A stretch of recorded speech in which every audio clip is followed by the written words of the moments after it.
ঐক্যবদ্ধ থাকতে হবে, যাতে করে আর কেউ এই দেশে গণতন্ত্রের নামে ফাঁসিবাদ কায়েম করতে না পারে। গণতন্ত্রের 1 নম্বর কথা, জনগণ হচ্ছে ক্ষমতার কেন্দ্র। জনগণ ক্ষমতার কেন্দ্র হলে জনগণের কাছে জনগণের প্রতিনিধিরা জবাবদিহিতা করবে না। জনগণের নির্বাচিত প্রতিনিধি কি জনগণের উপর উঠতে পারে? সরকার জনগণের প্রতিনিধি, জনগণের অধীন থাকবে। ভবিষ্যৎ বাংলাদেশটাকে কিভাবে দেখতে চায়, এই যে হাজারো শহীদের রক্তের উপর দাঁড়িয়ে নতুন বাংলাদেশের সম্ভাবনা, সেই সম্ভাবনাটাকে আমরা সবাই মিলে বাস্তব রূপায়ণ করতে চাই। আজকে এই কথা আমরা পরিষ্কারভাবে মানুষের কাছ থেকে শুনছি যে আমাদের নতুন রাজনীতি দরকার, আমাদের নতুন দেশ দরকার। কথা উঠছে একটা নতুন রিপাবলিক করতে হবে। মানে 1971 সালের যুদ্ধে লাখো শহীদ রক্ত দিয়ে যে রাষ্ট্র পতন করেছিল, যেই রাষ্ট্র ঘোষণা দিয়েছিল যে এই রাষ্ট্র তার নাগরিকদের জন্য সাম্য, মানে সুযোগের সমতা, অন্তত পক্ষে মানবিক মর্যাদা এবং সামাজিক ন্যায় বিচার প্রতিষ্ঠা করবে। 53 বছরে আমরা সেই সাম্য, মানবিক মর্যাদা, সামাজিক ন্যায় বিচার দেখিনি, বরং বাংলাদেশকে উল্টো স্রোতে নিয়ে যাওয়া হয়েছে ভয়ঙ্কর এক বৈষম্য। সাম্য তো দূরের কথা, ন্যূনতম সুযোগের সমতা নাই, নানাভাবে বৈষম্য, সেটা বহু দিক থেকে বিস্তৃত। আর ধন সম্পদের বৈষম্য যদি দেখেন, কিভাবে রাষ্ট্র ক্ষমতা ব্যবহার করে লক্ষ কোটি টাকা এই দেশ থেকে পাচার করা হয়েছে। এখন নানা হিসেবে বলা হচ্ছে গত 15 বছরে অন্তত পক্ষে 18 লক্ষ কোটি টাকা এই দেশ থেকে পাচার হয়েছে। এইভাবে ভয়ঙ্কর এক বৈষম্যের মধ্যে আমরা আছি। আমাদের দেশে যারা সম্পদ তৈরি করে তারা 3 বেলা পেট পুড়ে খেয়ে ঘুমোতে যেতে পারে না, তাদের সন্তানদের শিক্ষা স্বাস্থ্যের ব্যবস্থা থাকে না। এই ভয়ঙ্কর বৈষম্যের মধ্যে 53 বছর বাংলাদেশ কেটেছে। মানবিক মর্যাদা নেই। এই দেশে নানান পরিচয়ের মানুষ আছে, ধর্মীয় পরিচয়, জাতিগত পরিচয়, লিঙ্গীয় পরিচয়। এই দেশে নানান রাজনৈতিক বিশ্বাসের মানুষ আছে, নানা জীবন চর্চার মানুষ আছে। কিন্তু আমরা দেখেছি কিভাবে পরিকল্পিতভাবে ঘৃণা তৈরি করা হয়েছে, বিদ্বেষ তৈরি করা হয়েছে, এবং সেই ঘৃণার বিদ্বেষের চাষ করে করে একটা ফ্যাসিস্ট ব্যবস্থাকে কায়েম করা হয়েছে। আমরা দেখেছি যে মানুষ সামাজিক ন্যায় বিচার, এ তো দূরের কথা, আমাদের দেশে আদালতে গিয়ে ন্যায় বিচার পাওয়া যায় না। আদালতের প্রধান বিচারপতিকে হুকুম না শুনলে শারীরিকভাবে লাঞ্ছিত করে বিদেশে পাঠিয়ে দেওয়া হয়, মানে ওই চেয়ারকে লাথি মারা হয়। এই হচ্ছে বাংলাদেশ 53 বছরে। হ্যাঁ, 15 বছরে এটা তুঙ্গে উঠেছিল, কিন্তু এটাও মনে রাখতে হবে 15 বছরের আগে দুধের নহর বয়ে যায় নাই। এই যে দুধের নহর বয় নাই, তার একটা বড় কারণ আমরা বলেছিলাম যে যেই যায় লঙ্কায় সেই হয় রাবণ। কথা একটা, মানে ক্ষমতায় বসলে সবাই স্বৈর শাসক। কারণ হচ্ছে ক্ষমতার যে মসনদটা আছে সেটাই একটা স্বৈর শাসনের মসনদ। সংবিধান যে ক্ষমতার কাঠামো দিয়েছে, যে মসনদ বানিয়েছে, সেই মসনদে যেই বসে সেই স্বৈরাচারী হতে পারে। কারণ সমস্ত ক্ষমতা ওই একজন ব্যক্তির হাতে কেন্দ্রীভূত। উপরে আল্লাহ আর নিচে বাংলাদেশের প্রধানমন্ত্রী। বহুবার এই কথা আমরা বলেছি, আপনাদের সামনে বলেছি। এমন ভাবে সংবিধানের ক্ষমতা দেওয়া হয়েছে তার কোনো জবাবদিহিতা নেই, বরং তিনি সংবিধানের ঊর্ধ্বে। এই হচ্ছে বাংলাদেশের প্রধানমন্ত্রী, যার ফলে একটা স্বৈরাচারী শাসন দেখেছি। ন্যূনতম যে ভোট, গণতন্ত্রের 1 নম্বর কথা, জনগণ হচ্ছে ক্ষমতার কেন্দ্র। জনগণ ক্ষমতার কেন্দ্র হলে জনগণের কাছে জনগণের প্রতিনিধিরা জবাবদিহিতা করবে না? জনগণের নির্বাচিত প্রতিনিধি কি জনগণের উপর উঠতে পারে? তাহলে জনগণের নিচে যদি জনগণের প্রতিনিধিদের থাকতে হয়, সরকারের ক্ষমতা হতে হবে সীমিত। আর আমাদের প্রধানমন্ত্রী হাতে সমস্ত ক্ষমতা দিয়ে দেওয়া হলো, যার ফলে তারা মানুষকে বুলাঙ্গুল দেখায়। মানুষের ক্ষমতা দরকার নাই, মানুষের ক্ষমতা তো একটা ভোট। এই ভোটটা সবাই কেড়ে নিতে চেয়েছে। কোন না কোন ভাবে এই দেশে ভোটের অধিকার পূর্ণ হয়েছে, এটা মনে রাখতে হবে। কাজেই গণতন্ত্রের যে প্রধান কথা, সরকার জনগণের প্রতিনিধি জনগণের অধীন থাকবে। আগামী দিনে এই যে নতুন রিপাবলিক, সেই নতুন রিপাবলিক হচ্ছে আসলে একটা গণতান্ত্রিক রিপাবলিক, গণতান্ত্রিক একটা নাগরিকতন্ত্র, জনতন্ত্র এই দেশে কায়েম করতে হবে। সেটাই মানুষের আকাঙ্ক্ষা, সেটাই আমাদের ছাত্র যুবা তরুণ শ্রমজীবী মেহনতি মানুষ যারা এই অভ্যুত্থান করেছেন রক্ত দিয়ে, তাদের রায়। কাজে এর বাইরে কোনোভাবে কেউ যেতে পারবেন না। বাংলাদেশের জনগণকে ঐক্যবদ্ধ থাকতে হবে, যাতে করে আর কেউ এই দেশে গণতন্ত্রের নামে ফাঁসিবাদ কায়েম করতে না পারে, গণতন্ত্রের নামে স্বৈরাচারী কর্তৃত্ববাদ কায়েম করতে না পারে, গণতন্ত্রের নামে মাফিয়া তন্ত্র কায়েম করতে না পারে।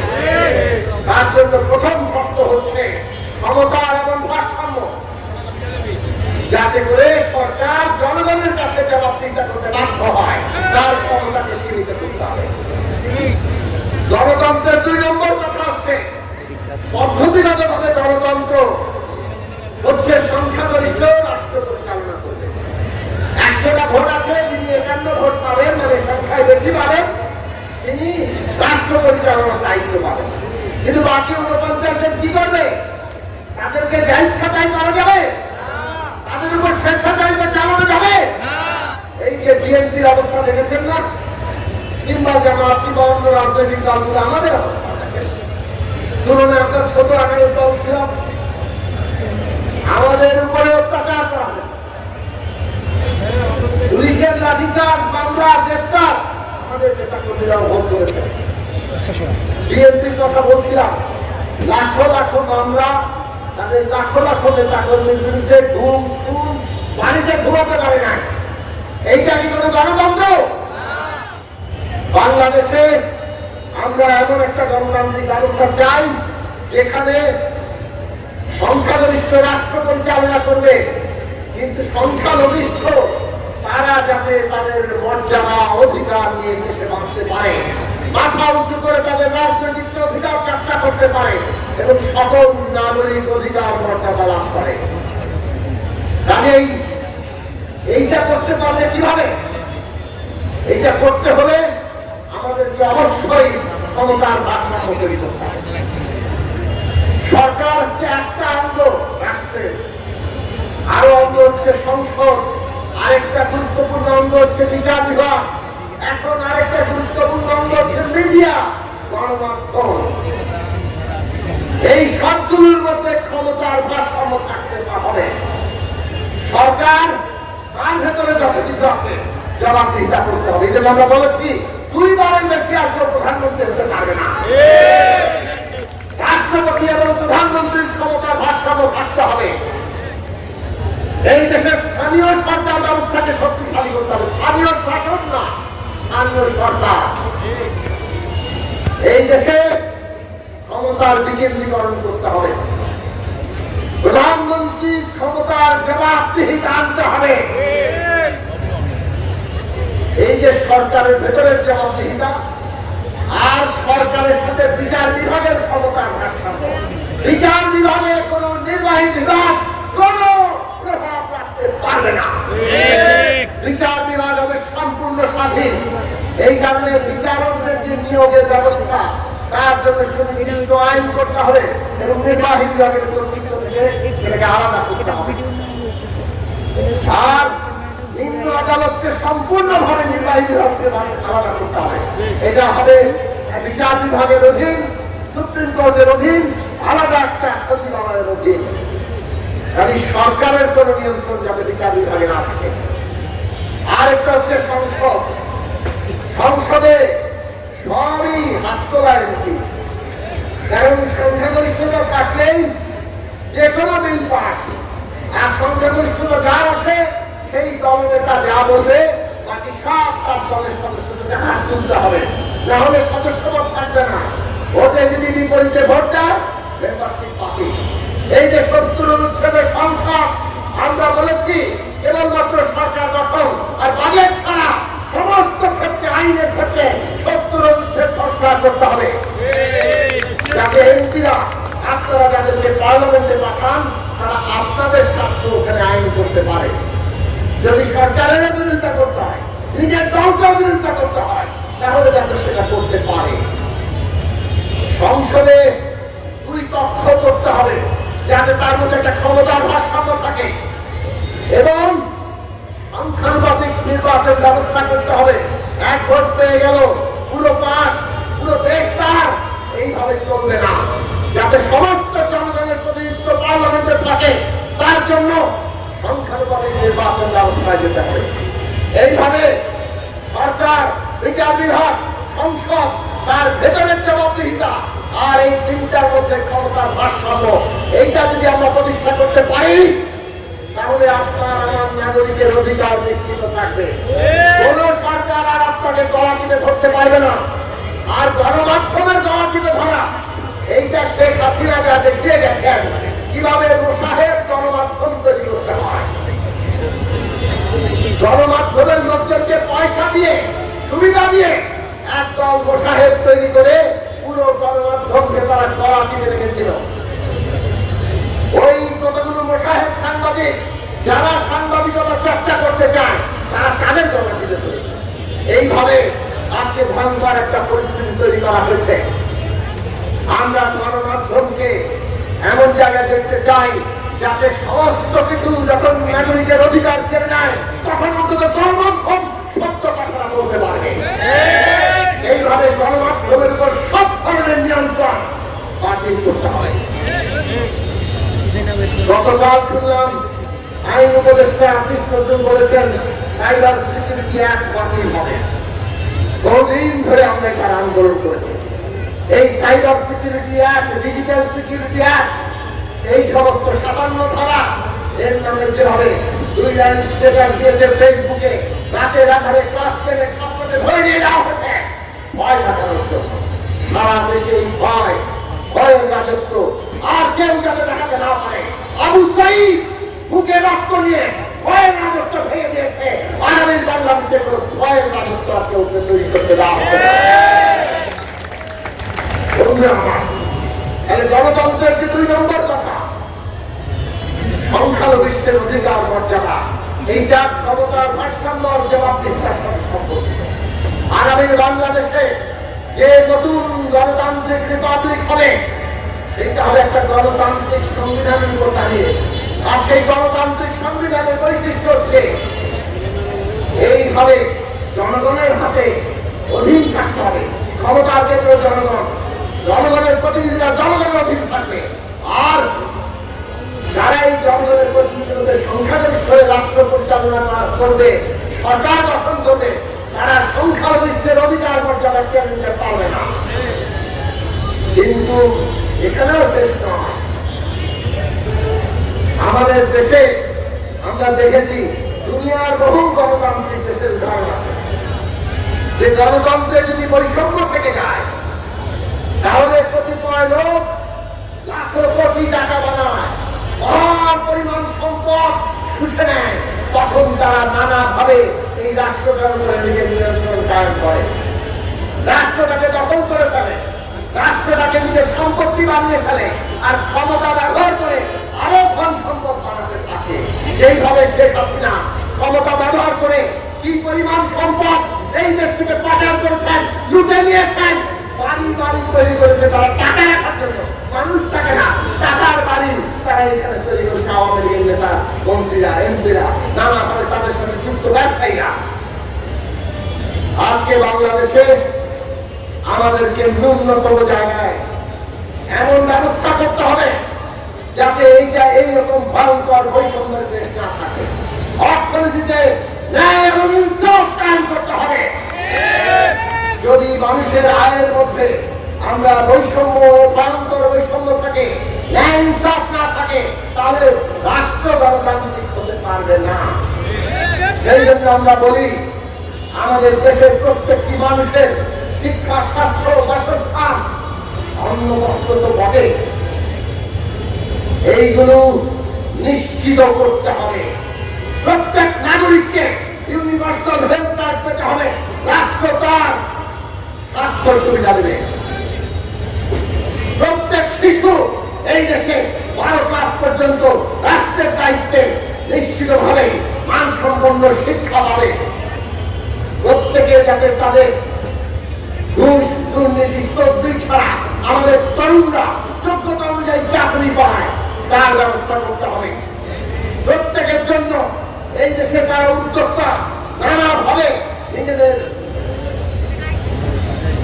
ব্যবসা কিংবা অন্য যে কোনো ধরনের উদ্যোগ নেওয়ার জন্য তার ব্যবস্থা নিশ্চিত করতে হবে।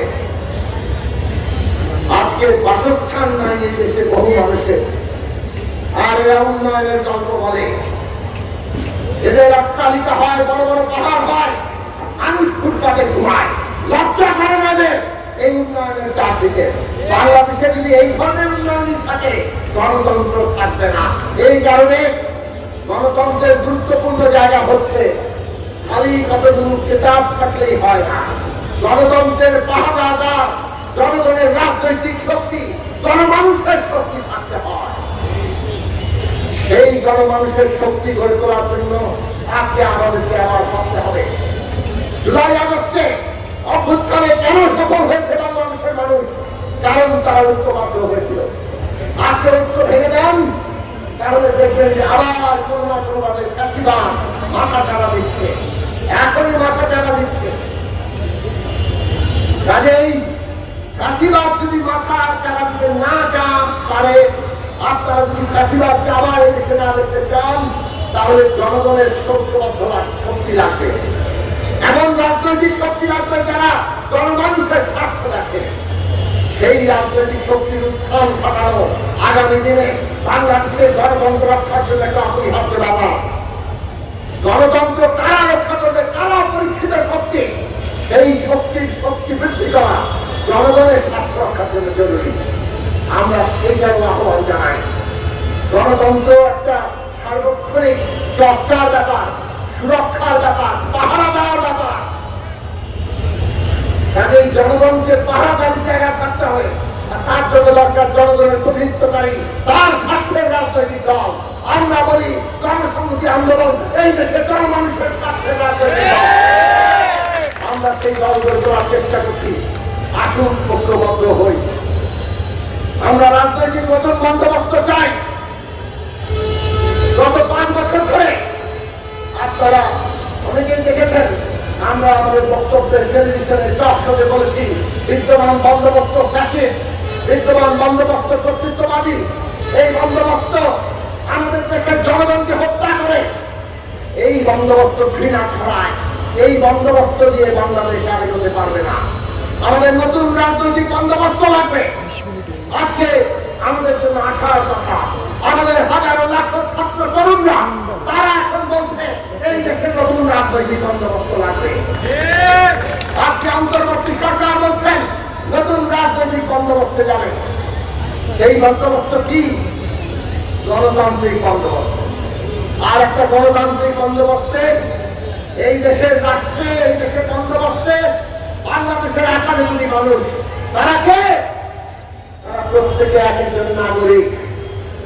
তার ধর্ম কি তিনি হিন্দু না মুসলমান, বৌদ্ধ না খ্রিস্টান, ওইটা রাষ্ট্র দেখবে না। রাষ্ট্র দেখবে তিনি বাংলাদেশের নাগরিক। এই দেশের সকল ধর্মাবলম্বী ধর্মপ্রাণ মানুষ তাদের যার যার ধর্ম পালন করবেন। আজকে বাংলাদেশে এই যে আমাদের নতুন করে ভাবতে হবে। এই দেশের মন্দিরে হামলা করলে কার লাভ বলেন তো? সামনে দুর্গা পূজা, একটা মন্দিরে যদি হামলা হয় কার লাভ হবে? ফ্যাসিস্ট শক্তির লাভ। যারা পতন ঘটছে তারা বলবে এই দেখো দেখো দেখো এখন হিন্দুরা বাংলাদেশে কত অনিরাপদ। ওই ভারতের মিডিয়া তারা বাংলাদেশের এই হিন্দুদের উপর দমন পীড়ন প্রচার করবে সারা দুনিয়া ব্যাপী, বলবে বাংলাদেশ একটা জঙ্গি রাষ্ট্র হয়ে গেছে। তাহলে কেউ যদি বাংলাদেশে একটা হিন্দু মন্দিরে হিন্দু বাড়িতে হামলা করে, কিংবা বৌদ্ধ খ্রিস্টান কারো বাড়িতে হামলা করে, কিংবা পাহাড়ে কোন চাকমা মারমা সাঁওতাল কারো বাড়িতে হামলা করে, তারা কারা? তারা কথিত ফ্যাসিস্টদের দোসর, আর তারা ওই ভারতের বিজেপি হিন্দুত্ববাদের চালায় তাদের এজেন্ডা বাস্তবায়ন করছে। এই কথা পরিষ্কার ভাবে আমাদের বলতে হবে আজকে। যারা একটা হিন্দু বাড়িতে হিন্দু মন্দিরে হামলা করবে, যারা পাহাড়ে হামলা করবে, যারা মাজারে হামলা করবে, সব আজকে আন্তর্জাতিক ষড়যন্ত্র, ভারতীয় বিজেপির উগ্র হিন্দুত্ববাদী ষড়যন্ত্র, আর বাংলাদেশের কথিত ফ্যাসিস্টদের যে ষড়যন্ত্র, সেইটা দালালে পরিণত হয়েছে। তাদের টাকা খেয়ে তারা হামলা। এইটা যদি আজকে বাংলাদেশের মানুষ উপলব্ধি করেন, তাহলে কেউ যদি বিভ্রান্ত হয়ে যান তাকে বোঝাতে পারবেন এই দেশে সম্প্রীতি ছাড়া আমরা বাংলাদেশকে রক্ষা করতে পারবো না। আমাদের এখানে ধর্মের যে পার্থক্য তা বহুকাল যাবত জবরদস্তি করে কোনো পার্থক্য নাই করে দেওয়া যায় না। আর যদি ইসলামের কথা বলেন, যেহেতু এই দেশে মুসলমানরা সংখ্যাগরিষ্ঠ, তাহলে ইসলাম কোন জবরদস্তি অনুমোদন করে না। কাজে যারা বড় ধর্মের উপরে জবরদস্তি করতে যাবে, পরিষ্কার উত্তরে তার রাজনৈতিক বক্তব্য আছে। হয় সম্পত্তি দখল করবে, আর না হয় কোন না কোন রাজনৈতিক এজেন্ডা বাস্তবায়ন করবে। কাজে এই দেশে ধর্মের পরিচয় পার্থক্য আছে। মানুষ ধর্ম পালন করবে, কিন্তু রাষ্ট্র যে কোনো মানুষকে তার নাগরিক হিসাবে বিচার করবে।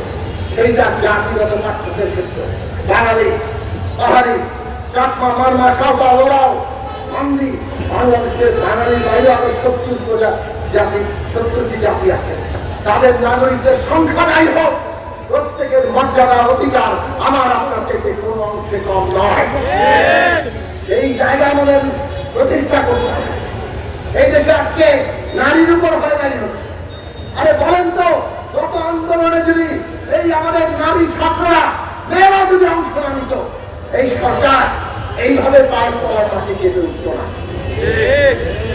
মেয়েরা অংশ নিয়েছে বলে সরকারের পায়ের তলার মাটি সরে গেছে। বাড়িতে বাড়িতে প্রতিটি মায়েরা এই যারা লড়াই করছে, তারা এসে তাদের সাথে যোগ দিয়েছেন, পানি খাইয়েছেন, নানাভাবে তাদের সুস্থতা দিয়েছেন। যখন একটা লড়াইয়ে এইভাবে মানুষ যুক্ত হয়ে যায়, তখন গণঅভ্যুত্থান হয়। গণঅভ্যুত্থান সংগঠিত করা যায় না। গণঅভ্যুত্থান হচ্ছে জনগণের স্বতঃস্ফূর্ত অংশগ্রহণ। যখন দল, সংগঠিত শক্তি সবকিছু ছাড়িয়ে জনগণ একটা আন্দোলনে যুক্ত হয়ে যায়, ওটাকে নিজের আন্দোলন মনে করে, তখন গণঅভ্যুত্থান হয়। এই গণঅভ্যুত্থানে এইভাবে আমাদের যেমন পুরুষদের অংশগ্রহণ আছে, নারীর অংশগ্রহণ আছে। অন্যান্য লিঙ্গীয় পরিচয়, অন্য লিঙ্গীয় পরিচয়, তাদের অংশগ্রহণ আছে। আজকের পত্রিকায় দেখলাম হিজড়াদের বিপক্ষ নায়কেরা যারা এর মধ্যে অংশ নিয়েছে লড়াইয়ে। কাজেই আমাদেরকে মানুষের লিঙ্গীয় পরিচয় কিংবা জীবন চর্চা কিংবা রাষ্ট্র প্রত্যেককে দেখবেন নাগরিক হিসেবে। এইটাই হচ্ছে নতুন রাজনৈতিক বন্দোবস্ত। এই দেশে ধর্ম, জাতি, লিঙ্গীয় পরিচয় কিংবা জীবন চর্চা দিয়ে কারো কোনো মানুষকে তার অধিকার থেকে বঞ্চিত করা যাবে না, তার মর্যাদা থেকে বঞ্চিত করা যাবে না। আপনি একটা মত ধারণ করতেই পারেন, আপনি আরেকজনকে সেটা প্রচার করতে পারেন, কিন্তু কারো উপরে জবরদস্তি করার কোন অধিকার কারো থাকতে পারবে না। আমরা যদি এই বন্দোবস্তে আসতে পারি, বাংলাদেশের সামনে ভবিষ্যৎ আছে। আর না হলে দেশি বিদেশি ষড়যন্ত্রে আমরা সন্দেশার হয়ে যাব। আমাদের দেশে অনেক রাজনৈতিক বিশ্বাস, এই সমস্ত রাজনৈতিক বিশ্বাসের পার্থক্য থাকবে, কিন্তু রাজনৈতিক বিশ্বাসের পার্থক্যের কারণে কোন একটা রাজনৈতিক দলকে অপরাধীদের বিচার করা দরকার। যেমন আওয়ামী লীগের যারা অপরাধী, তাদের অবশ্যই বিচার করতে হবে। ন্যায় বিচারের কোনো বিকল্প নেই। আগামী নতুন বাংলাদেশ ন্যায় বিচারের উপর তার যাত্রা শুরু করবে। যারা নির্দেশদাতা, যারা ফিল্ডেছে, গুলি করেছে, প্রত্যেকের আমরা বিচার চাই। কিন্তু রাজনৈতিক বিশ্বাসের কারণে কাউকে নিপীড়ন করা যাবে না, কারো বিরুদ্ধে ঘৃণা বিদ্বেষ যাবে না। রাজনৈতিক চিন্তার পার্থক্য, রাজনৈতিক আদর্শের পার্থক্য, আদর্শ দিয়ে মোকাবেলা করেন, সেটাই গণতন্ত্র। নতুন বাংলাদেশে নতুন যে রাজনৈতিক বন্দোবস্ত, এইটাই সেটা হবে। এবং সেই বাংলাদেশ যদি আমরা করতে পারি, বাংলাদেশের বিরুদ্ধে ষড়যন্ত্র করে লাভ নেই। এই দেশের মানুষ আজকে জেগে উঠেছে, নতুন করে এই দেশ নির্মাণ করবে। বন্ধুরা আমার, এই বন্দোবস্তে মানুষকে ঐক্যবদ্ধ করে, জনগণের পক্ষের শক্তি যদি দৃঢ়ভাবে পাহারায় থাকে, তাহলে বাংলাদেশকে যত ষড়যন্ত্র করুক, কোন ষড়যন্ত্রে কাজ হবে না। অনেকে এখনো আছে, আমরা সরকারের প্রতি দৃষ্টি আকর্ষণ করি। এই যে ব্যানার লাগানো আছে, কোনদিনই ওই এলাকায় বছর ধরে মানুষ সেখানে থাকে, পরিবার পরিজন নিয়ে থাকে, তাদের আলাদা পুনর্বাসনের ব্যবস্থা না করে ওই পতিত স্বৈরাচারের দালালরা তারা ওইখানে ওই জায়গা দখল করার উদ্দেশ্যে তাড়িয়ে দেবে। বললেন ক্যান্সার হাসপাতালের নাম নাই, গোডাউন করছেন, নিজেদের ব্যবসা বাণিজ্য করছেন। আমরা আপনাদের বলি, সরকার যতক্ষণ না আপনাদের পুনর্বাসন করছে, আমরা আপনাদের এলাকায় ফিরে যান, জনগণের সমর্থন দিয়ে আপনারা আপনাদের জানান। এই যারা বরং দখলদারি তাদের উচ্ছেদ করেন। বাংলাদেশে আমরা দেখছি সরকার যে ভূমিকা রাখছেন, তার মোটা দাগের প্রতিমুখকে আমরা এখানে সমর্থন করি। তারা আশু পরিস্থিতি মোকাবেলা করতে চেষ্টা করছেন, দীর্ঘমেয়াদী সংস্কার, পরিবর্তন, রূপান্তর, নতুন বন্দোবস্ত, তার জন্য তারা সংস্কার কমিশন সহ অনেকগুলো পদক্ষেপ গ্রহণ করেছেন। কিন্তু আমরা সরকারকে বলি, আমরা আপনাদের কাছে, জনগণ আপনাদের কাছে আরো দ্রুত, আরো কার্যকর পদক্ষেপ চাই। দেশের প্রশাসন এখনো পতিত ফাঁসিবাদীদের দখলে। দেশের আইন শৃঙ্খলা বাহিনী, পুলিশ কাজ করছে না। কেন কাজ করছে না? তারা এর জন্য দায়ী। তাদেরকে চিহ্নিত করেন এবং তাদের বিরুদ্ধে ব্যবস্থা নেয়। জনগণ আপনাদের সাথে আছে, রাষ্ট্রের, সরকারের, জনগণের ট্যাক্সের পয়সায় বেতন দেবে, কাজ করবে না, মানুষের নিরাপত্তা দেবে না, কোনো ভয় গ্রহণ করা যাবে না। আরেক শেষ কথা বলবো, আমরা দেখেছি গার্মেন্টস শ্রমিকরা আন্দোলনে নেমেছেন। গার্মেন্টস শ্রমিকদের অনেক ন্যায্য দাবি দেওয়া আছে, টিফিন নিয়ে, হাজিরা বোনাস নিয়ে, নানা ধরনের, এমনকি মজুরি পুনর্মূল্যায়নের বিষয় আছে। বাজারের যে বাজারে বাড়ছে, তাদের মজুরি সে অনুযায়ী আবার মূল্যায়ন করার ব্যাপার আছে। আমরা তাদের ন্যায্য দাবি সমর্থন করি। একই সাথে বলবো, গার্মেন্টস খাত এমন একটা খাত, দীর্ঘদিন বন্ধ করে রাখলে কিন্তু গার্মেন্টস খাত টিকবেই না, কারখানাই বন্ধ হয়ে যাবে। কাজেই দাবি তোলে, দাবি আদায়ের জন্য আপনাদের পক্ষে আপনাদের আন্দোলন এবং যারা শ্রমিক নেতা, আমাদের মতো রাজনৈতিক দল, আমরা লড়াই করছি। কিন্তু কারখানা যাতে চালু থাকে, কারখানা যাতে কেউ ভাঙচুর করতে না পারে। কারণ আজকে কারখানা যদি বন্ধ হয়ে যায়, পুরো শিল্পই যাবে, আপনার চাকরি যাবে। আর এই ভারত, পাকিস্তান, আরো দেশ এখন গার্মেন্টস আমাদের ক্ষেত্রে ব্যবসা টেনে নেওয়ার জন্য নানাভাবে চেষ্টা করছে। কারণ ষড়যন্ত্র সফল হতে দেওয়া যাবে না। কাজেই আমাদের এখন একদিকে জনগণের ঐক্য, আমাদের রাজ্যের লড়াই, একই সাথে সতর্কতা, যাতে করে কোনোভাবে ষড়যন্ত্র করে এই অভ্যুত্থান আর নতুন বাংলাদেশ নির্মাণের যে তৎপরতা, যে নতুন বাংলাদেশ নির্মাণের যাত্রা, এইটাকে কেউ ধ্বংস করতে না পারে। আমরা আশা করি নারায়ণগঞ্জবাসী ঐক্যবদ্ধ থাকবেন এবং বাংলাদেশে গণতান্ত্রিক লড়াই যাতে বিজয়ী অর্জন করে, সেই পথে লড়াই করবেন। আপনাদের সবাইকে সালাম এবং শুভেচ্ছা জানিয়ে আমি আমার বক্তব্য শেষ করছি। আবারও আপনাদের কৃতজ্ঞতা, এই সৃষ্টির জন্য আপনারা এই সমাবেশে উপস্থিত ছিলেন।